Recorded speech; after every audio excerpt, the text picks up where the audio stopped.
এটা 2022 সালের 15 আগস্ট জাতীয় শোক দিবসের একটি চিত্র।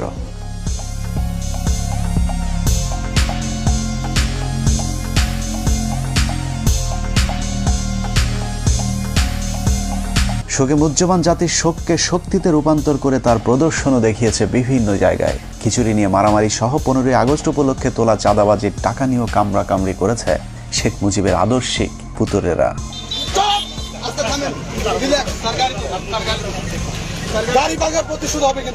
গরু আর কি দেয় অনেকেই দেখছে। এই যে আমার এই দেখেন জামা জামা ছেড়ছে এবং এখানে একটা বাড়ি করছে, যা মনে করেন দেখানোর মতো না। মানে এরকম ঘটনা সারা বিশ্বে বাংলাদেশের আওয়ামী লীগ দল ক্ষমতায় থাকতে।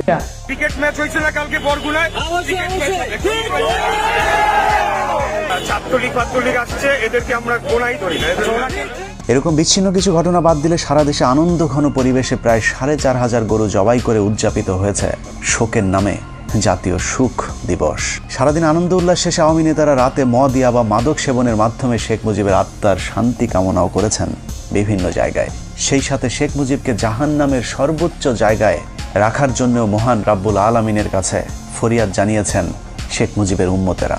বঙ্গবন্ধুকে আল্লাহ যেন জাহান্নামের ভালো জায়গায় স্থান করে দেয়, আল্লাহ যেন তাদের মুনাজাত কবুল করেন। আশেকানদের এরূপ ভালোবাসায় পীর সাহেবের বাস কোন দিক দিয়ে কয়টা ঢুকছে সেটা একটু অনুমান করতে থাকুন। আমরা ততক্ষণে একটু 1975 থেকে ঘুরে আসি। এটা 1975 সালের 15 আগস্ট। বিদেশি সংবাদ মাধ্যমগুলো বলছে, পরিবেশ দেখে মনে হচ্ছে এই শহরে যেন তেমন কিছুই ঘটেনি। And this is how Dhaka looks today. The same tanks on the streets, soldiers still on guard, and yet it is almost as if nothing had happened.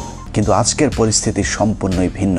Sheikh মুজিবের নাম ধরে কথা বলাও যেন এখন মহা অপরাধ। কিন্তু সেদিন গোলাবারুদ ছাড়া কামান নিয়ে কর্নেল ফারুক শেখ মুজিবের গোষ্ঠী শুদ্ধ রফা দফা করে দিলেও শেখ মুজিবের এত ভালোবাসার মানুষেরা একজনও এগিয়ে আসেনি। কেউ কোনো পদক্ষেপ নিল না। ওই লাশ পড়ে থাকলো 32 নম্বরে। ধরে নিলাম অবস্থা ভয়াবহ খারাপ ছিল, কিন্তু কখনো কি চিন্তা করে দেখেছেন যে দেশে সালমান শাহের মতো একজন চিত্রনায়ক মারা যাবার পর শোকে 7 জন মানুষ আত্মহত্যা করতে পারে, সেই দেশে এমন একজন মুজিব প্রেমীও কি ছিল না, যিনি কিনা মুজিবের ভালোবাসায় অন্তত আত্মহত্যা করতে পারত? আসলে শেখ মুজিবের প্রতি এখনকার আলগা প্রীতি আর তখনকার পরিস্থিতি ছিল সম্পূর্ণ ভিন্ন রকম। একটি মানুষ ছিল না সাহস করে এগিয়ে আসার, একটি মানুষ ছিল না প্রতিবাদ করার। 15 আগস্ট থেকে 16 আগস্ট ওই লাশ পড়েছিল। কেন কেউ এগিয়ে আসেনি সেটাই আজকের অনুসন্ধানের মূল বিষয়। আজকে যারা শেখ হাসিনাকে দেখছেন তাদের অনেকেরই ধারণা শেখ হাসিনা খারাপ হলেও মুজিব খুবই ভালো মানুষ ছিলেন, কিন্তু বাস্তবে শেখ হাসিনা তার পিতার ডুপ্লিকেট কার্বন কপি। দুজনেই পেছনে তেল নিতে পছন্দ করতেন, কিন্তু সমালোচনা সহ্য করতেন না। এই যে নতুন সিস্টেমে যাচ্ছি আমি। হাসিনার মতো শেখ মুজিবুর দুর্নীতিবাজ, তেলবাজার, চোর বাটপার নেতাদের কাছে রেখে যোগ্যতা সম্পন্ন সৎ মানুষগুলোকে সরিয়ে দিয়ে নিজের বিপদ নিজেই ডেকে এনেছিলেন। মেজর ডালিম বলছি, শেখ মুজিব ও তার খুনি দুর্নীতিবাজ সরকারকে উৎখাত করা হইয়াছে। এ বিষয়ে সংবিধান, সাংবিধানিক আইন ও রাজনীতি বাংলাদেশ প্রসঙ্গ বইয়ের 52 নম্বর পৃষ্ঠায় বলা হয়েছে, স্বাধীনতা পূর্ব মুজিব আর প্রধানমন্ত্রী হিসাবে মুজিবের মধ্যে রয়েছে আকাশ পাতাল পার্থক্য। বঙ্গবন্ধু হিসাবে মুজিব ছিলেন চমৎকার, কিন্তু প্রধানমন্ত্রী হিসাবে অত্যন্ত দুর্বল। সেই সরকার অনেক ভুল করেছে এবং সেটা আমাদের অর্থনীতিতে ভীষণভাবে আঘাত করে। বইটির 161 নম্বর পৃষ্ঠায় বলা হয়েছে, মুজিব সারা জীবন গণতন্ত্রের জন্য সংগ্রাম করেছেন, কিন্তু ক্ষমতায় যাবার পর তিনি গণতন্ত্রকে প্রাতিষ্ঠানিক রূপ দিতে চাননি। এভাবে স্বাধীনতা পূর্ব বঙ্গবন্ধু আর স্বাধীনতা পরবর্তী স্বৈরাচার মুজিবের মাঝে বিস্তর ফারাক দেখা যায়। The Awami League cadres were armed and the opposition political movement were harassed. Sheikh Mujib প্রসঙ্গে সেক্টর কমান্ডার মেজর জলিল তার অরক্ষিত স্বাধীনতায় পরাধীনতা বইয়ের 35 নম্বর পৃষ্ঠায় লিখেছেন, মুক্তিযুদ্ধের জনক হিসেবে পরিচিত মুজিব মুক্তিযুদ্ধের চেতনায় পুরোপুরি বিশ্বাসী ছিলেন না বলেই মুক্তিযুদ্ধের পর তার মধ্যে পরিলক্ষিত হয় মারাত্মক দ্বন্দ্ব আর অস্থিরতা, যে কারণে তিনি কখনো রাষ্ট্রপতি আবার কখনো প্রধানমন্ত্রী হয়েছেন। মুক্তিযুদ্ধ শেষ হবার পর দেশে ফিরেই শেখ মুজিবের মাথায় কিভাবে ক্ষমতাকে কুক্ষিগত করা যায় সেই চিন্তায় ঘুরপাক খাচ্ছিল, যে কারণে মুজিবনগর সরকারের সিদ্ধান্ত অনুযায়ী শেখ মুজিব রাষ্ট্রপতি। তবে তার অনুপস্থিতিতে সৈয়দ নজরুল ইসলামকে সরিয়ে তার রাষ্ট্রপতি হবার কথা, কিন্তু শেখ মুজিব রাষ্ট্রপতি না হয়ে প্রধানমন্ত্রী হতে চাইলেন, কারণ প্রধানমন্ত্রীর ক্ষমতা রাষ্ট্রপতির চাইতেও বেশি। 10 জানুয়ারি ভারত থেকে ফিরে ঢাকা বিমানবন্দর থেকে ট্রাকে করে রেসকোর্স ময়দানে যাওয়ার পথেই মুজিবুর রহমান তাজউদ্দিনের কানে কানে বললেন, তাজউদ্দিন, আমি কিন্তু প্রধানমন্ত্রী হব। যে তথ্যটি তাজউদ্দিন আহমেদের মেয়ে শারমিন আহমেদ তার লেখা তাজউদ্দিন আহমেদ নেতা ও পিতা বইতে উল্লেখ করেছেন। যেই কথা সেই কাজ। মুজিবনগর সরকারের অস্থায়ী সংবিধান বাতিল করে 11 তারিখে নতুন সংবিধান আদেশ জারির পর 12 তারিখে তাজউদ্দিনকে সরিয়ে প্রধানমন্ত্রীর চেয়ারে বসেন শেখ মুজিব। তার ঠিক 10 দিন পর 22শে জানুয়ারি রাষ্ট্রপতির পদ থেকে সৈয়দ নজরুল ইসলামকে সরিয়ে মুজিবের পছন্দের মানুষ বিচারপতি আবু সাইদ চৌধুরী ও পরে মোহাম্মদ উল্লাহকে রাষ্ট্রপতির পদে বসান। তবে দুজন রাষ্ট্রপতির সাথে মুজিব চাকরের মতো আচরণ করতেন। সংবিধান, সাংবিধানিক আইন ও রাজনীতি বাংলাদেশ প্রসঙ্গ বইয়ের 47 নম্বর পৃষ্ঠায় বলা হয়েছে, 72 থেকে 75 শেখ মুজিব প্রধানমন্ত্রী থাকাকালীন দুজন রাষ্ট্রপতির একজনকেও তিনি পাত্তা দিতেন না। মুজিবের অগণতান্ত্রিক ও অসাংবিধানিক কাজের বিরুদ্ধে কথা বলার সাহস ছিল না তাদের। একই পৃষ্ঠায় বলা হয়েছে, মুজিব আর ক্যাবিনেট সদস্যদের সম্পর্ক ছিল প্রভু আর ভিত্তের মতো। ক্ষমতা পেয়ে বদলে যাওয়া মুজিবের এক না এক তন্ত্রের বিরুদ্ধে যে যখন প্রতিবাদ করেছে তাকেই তিনি তখন শায়েস্তা করেছেন। স্বাধীনতার দলিলপত্রের প্রথম খণ্ডে শেখ মুজিবের মাস্তানির এক ভয়ঙ্কর বর্ণনা তুলে ধরা হয়েছে, যেখানে বলা হয়েছে 1972 সালের 11 এপ্রিল কে ওবায়দুর রহমান সংসদে বলেন, এ পরিষদ যদি সার্বভৌম না হয় তাহলে মন্ত্রিসভার ক্ষমতার উৎস কোথায়? মাননীয় স্পিকার, আমার দাবি অবিলম্বে এই গণপরিষদকে স্বাধীন বাংলাদেশের পার্লামেন্ট হিসেবে ঘোষণা করা হোক। এ কথা বলার সময় তাকে বারবার থামিয়ে দিচ্ছিলেন মুজিবের তেলবাজ স্পিকার আব্দুল মালেক উকিল। স্পিকার কোনোভাবেই কে ওবায়দুরকে থামাতে না পারলে শেখ মুজিব স্পিকারকে বলেন, মেম্বারদের একটা বিষয়ে হুঁশিয়ার করতে চাই, স্পিকার যখন কথা বলেন তখন আর কারো কোনো কথা বলার অধিকার নাই, বললে তাকে পরিষদ থেকে বের করে দিতে পারেন। অথচ সংসদের ভেতরে স্পিকারকে প্রধানমন্ত্রীর এ ধরনের আদেশ নির্দেশ সম্পূর্ণভাবে বেআইনি।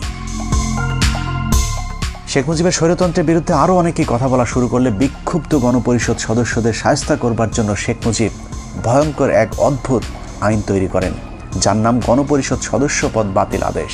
জনগণের দ্বারা নির্বাচিত প্রতিনিধিদের বিরুদ্ধে এ ধরনের আইন আজও পর্যন্ত পৃথিবীতে বিরল। এই আইনের মাধ্যমে শেখ মুজিব যখন যাকে ইচ্ছে হয়েছে গণপরিষদ সদস্যের পদ থেকে বহিষ্কার করেছেন। আইনটি পাশের মাত্র 3 মাসের মধ্যে 46 জন এমপিকে বরখাস্ত করেন একনায়ক মুজিব। একের পর এক শেখ মুজিবের স্বৈরতান্ত্রিক আইন পাশের বিরুদ্ধে তৎকালীন তরুণ parliament member barrister Amirul Islam Sheikh মুজিবকে বলেন, আপনি একা এ ধরনের আইন তৈরি করতে পারেন না।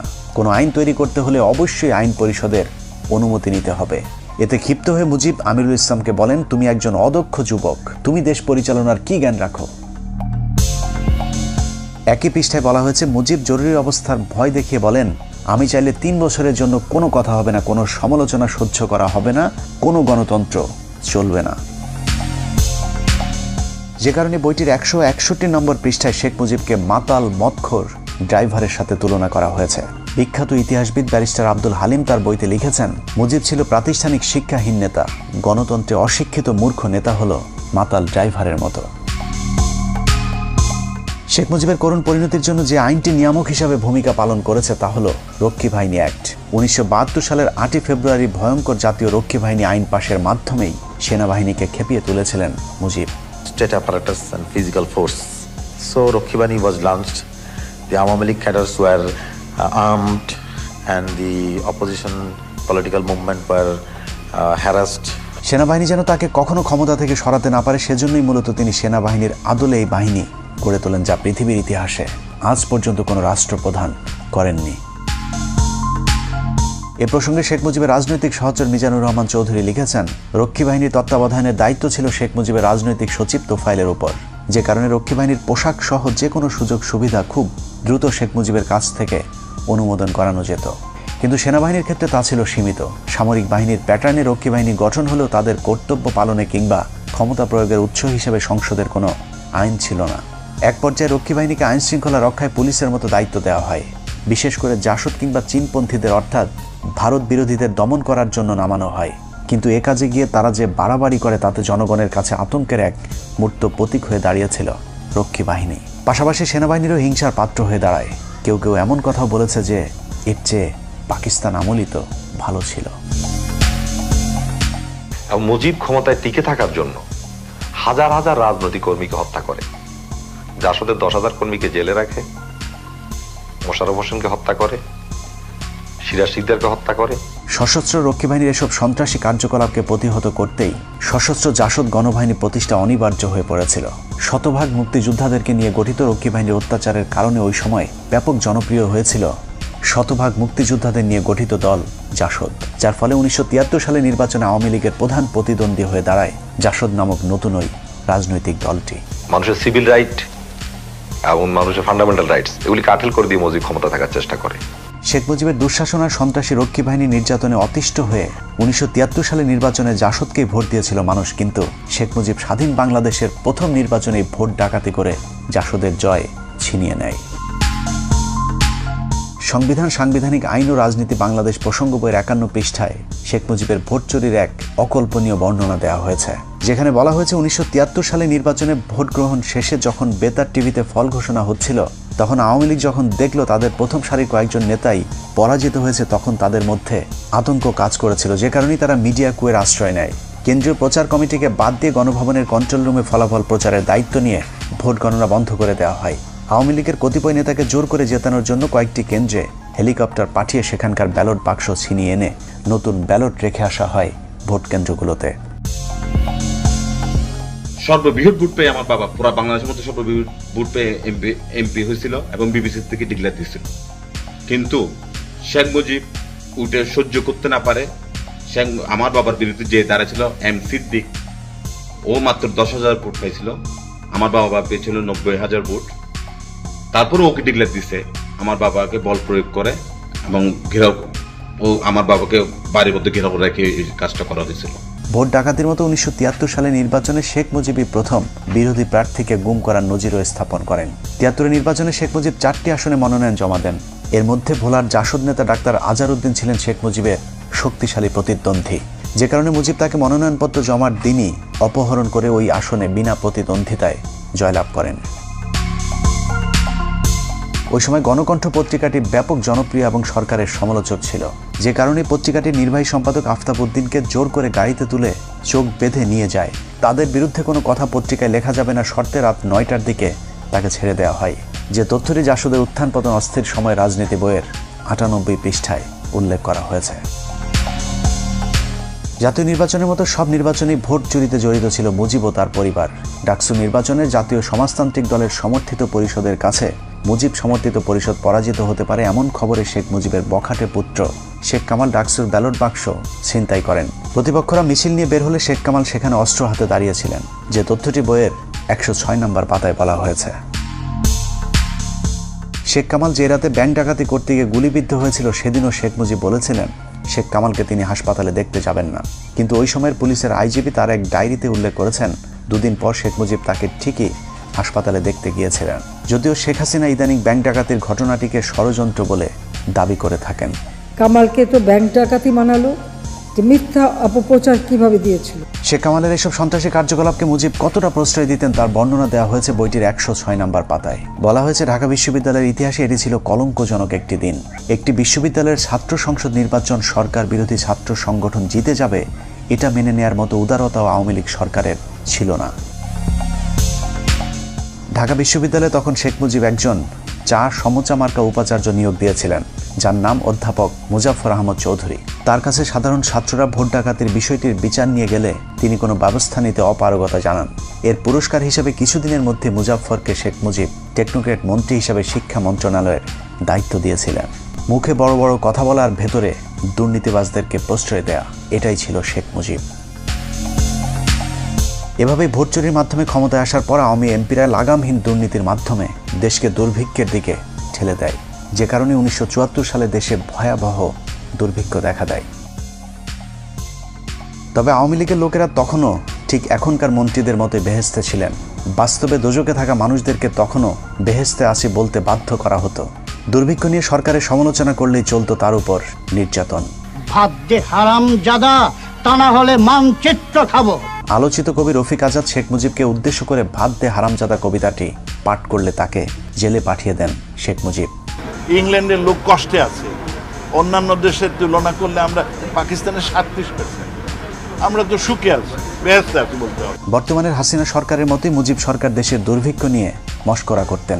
বিদেশি একজন সাংবাদিক মুজিবকে প্রশ্ন করেছিলেন মানুষ খাবার পাচ্ছেন না। জবাবে মুজিব বলেন এই সবই গুজব, আমরা ফ্রিতে মানুষকে খাবার দিচ্ছি বলেই মাত্র 27,000 মানুষ মারা গিয়েছে, তা না হলে কয়েক মিলিয়ন মানুষ মারা যেতে পারত। it seems that many people, perhaps tens of thousands of people, are simply not getting food in this country. It's not correct. Then people, 27,000 people could not even die.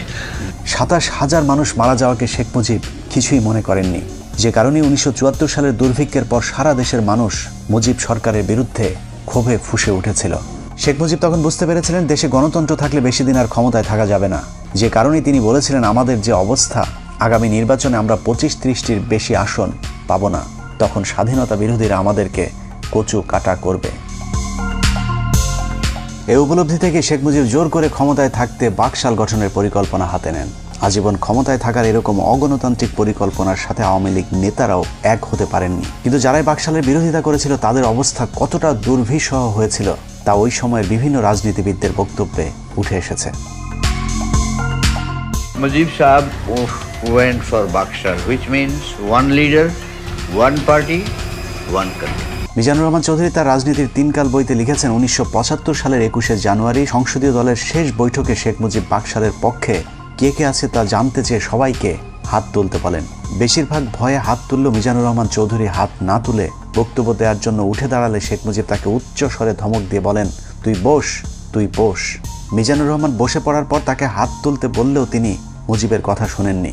এরপর সংসদ থেকে বেরিয়ে বাসায় গিয়ে জানতে পারেন শেখ মুজিব স্বরাষ্ট্রমন্ত্রী মনসুর আহমেদকে নির্দেশ দিয়েছেন মিজানুর রহমানকে কিছুদিন জেলে আটকে রেখে তার মাথা ঠান্ডা করবার জন্য।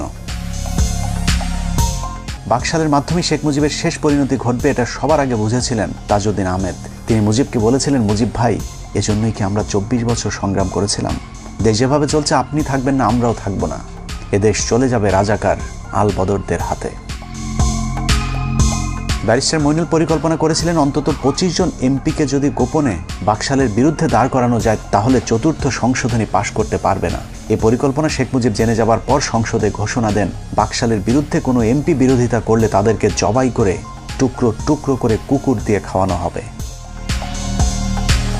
এভাবে ক্ষমতার লোভে সংসদ, সংবিধান, আইন, বিচার, শাসন সবকিছুকেই কুক্ষিগত করে দেশকে এক নরকে পরিণত করেছিল শেখ মুজিব। অনেকে একটি যৌক্তিক প্রশ্ন করে থাকেন, শেখ মুজিব যদি ভালো না হবে তাহলে পাকিস্তানিরা তাকে এতদিন জেলে কেন রেখেছিলেন? লম্বা সময় জেল খাটলে যদি কেউ জাতির পিতা হয়ে যায় তাহলে পিচ্চি হান্নান কাইল্লা মজিদ কিংবা সুইডেন আসলামকেও আওয়ামী লীগের বাপ ডাকা উচিত। কোনো সন্দেহ নেই শেখ মুজিব একজন সাহসী নেতা ছিলেন, যে কারণে বিরোধী দলে থাকাকালীন পাকিস্তানি সরকারের বিরোধিতা করে বারবার তিনি জেলে গিয়েছেন। তার জন্য মানুষের কাছে ভালোবাসার বঙ্গবন্ধু উপাধিও পেয়েছিলেন। কিন্তু সাহস আর সততা এক জিনিস না। পৃথিবীর যত চোর, বাটপার, বদমাইশ, সন্ত্রাসী আছে তারা সকলেই অবশ্যই সাহসী। শেখ মুজিব সাহস দেখিয়েছিলেন কিন্তু ক্ষমতায় যাবার পর তার সততা দেখাতে পারেননি, যদিও মুখে তিনি সবসময় সততার বুলি আওড়াতেন। তুমি যখন শাসন করবা সোহাগ করতে শেখো, তাদের দুঃখের দিনে পাশে দাঁড়িয়েও।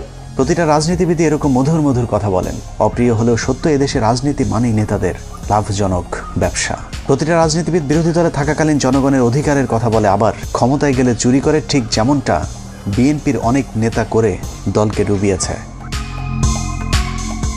এখনো বিএনপির অনেকেই অপেক্ষায় আছেন দল ক্ষমতায় এলে আবারও আল্লাহর নাম নিয়ে চুরি শুরু হবে, কিন্তু এখন তারাই আবার আওয়ামী লীগের চুরির বিরুদ্ধে কথা বলে। এটার নামে রাজনীতি, সাহিত্যের ভাষায় যাকে বলা হয় সুযোগ না পেয়ে ভদ্র। শেখ মুজিবও যতদিন ক্ষমতা না পেয়েছেন ততদিন সৎ ছিলেন, মানুষের অধিকার নিয়ে কথা বলতেন, কিন্তু ক্ষমতা পেয়েই হয়ে যান বেয়াদব, দুর্নীতিবাজ, স্বৈরশাসক। কাউকে সম্মান করতেন না মুজিব, তার চেয়ে বয়সে বড় মানুষদেরকেও তিনি তুই করে ডাকতেন। ক্ষমতা তাকে এতটা অহংকারী করে তুলেছিল যে বিদেশি গণমাধ্যমের সামনেই কলকিতে সুখ টান দিতেন। এভাবেই প্রধানমন্ত্রীর পদটিকে তিনি কলঙ্কিত করেছিলেন।